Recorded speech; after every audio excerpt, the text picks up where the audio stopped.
Hi everyone, welcome back to EzriLaw from Podcast, the show that shares interesting issues about the law where you can relate in your daily life. In this podcast episode, we'll be talking about order for sale in property administration. Generally, the process of buying and selling a property can be quite tedious. But have you ever wondered how to sell a property that belongs to someone who is deceased? There is a legal maxim that reads, Nemo dat quod non habet, which means no one gives what they do not own. In the context of sale and purchase of a property, it means no one can transfer a better title than he himself.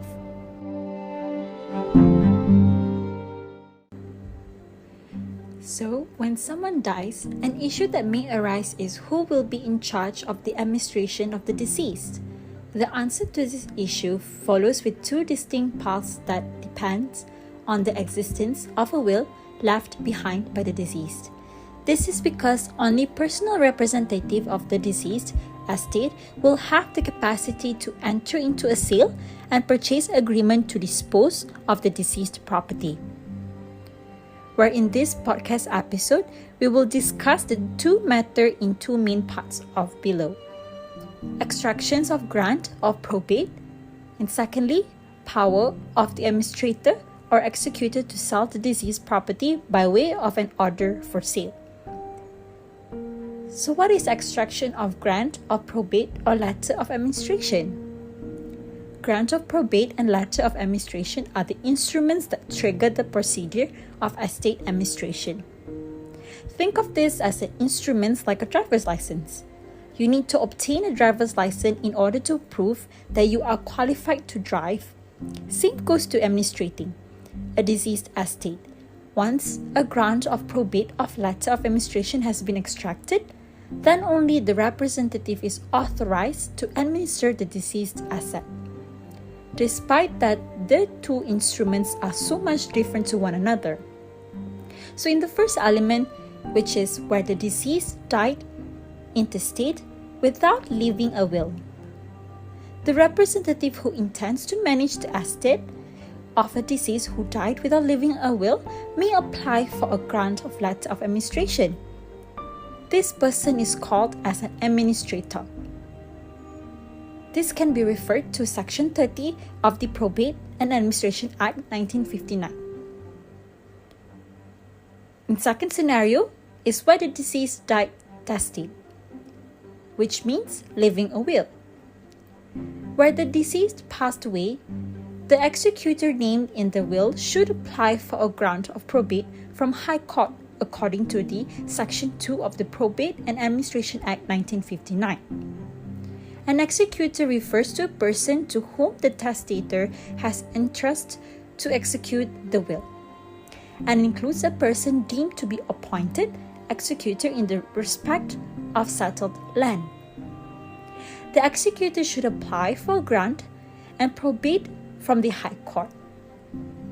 If there is a valid will, but either the executor named in the will had predeceased the testator or no executor had been appointed in the will, the person intending to be the administrator may apply for the grant of letters of administration with the will at High Court based on Section 16 of the PAA 1959. It is noteworthy that the grant of probate and letter of administration applies only to non-Muslim citizens in Malaysia. For Muslim citizens, a Faraid certificate from the Sharia High Court is really required. The second element part of it is power of the administrator or executor to sell the deceased property. So we have explored the part pertaining to grant of probate and letter of administration. But what happens after the extractions of these instruments? How does the administrator or executor transfer the property to the beneficiary or the third-party purchaser? So firstly, the personal representative will have to register the vesting of the property forming part of the estate of the deceased to himself as representative at the land office. This is prescribed under Section 346 National Land Code 1965. the land office will endorse on the respective title deed that the property is vested in the personal representative as representative. The second step will be depending on whether the deceased died tested or intested. Firstly, deceased died intested. If the deceased has died in order to sell the deceased property to a third-party purchaser, the personal representative will need to obtain an order for sale under Section 60 of the PAA 1959 from the High Court sanctioning the transfer before the presentation of the transfer can take place of the land office. In short, an administrator is required to apply for an order for sale from the court to empower him to sell the deceased property. So in the second scenario, which is deceased died tested. In the case where the deceased died tested, the executor may sell the property of the deceased as he thinks proper without a court's order for sale unless there is an express restriction prescribed in the will of the deceased virtue to the Probate and Administration Act 1959. Nevertheless, some of land officers are quite reluctant to register any instruments of transfer signed by the executor without any order of the court.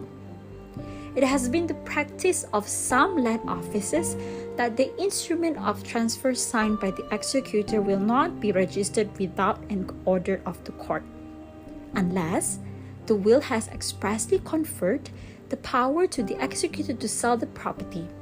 Thus, it is prudent for the lawyer to check with the land office concerned for further clarifications prior to the registration to the transfer.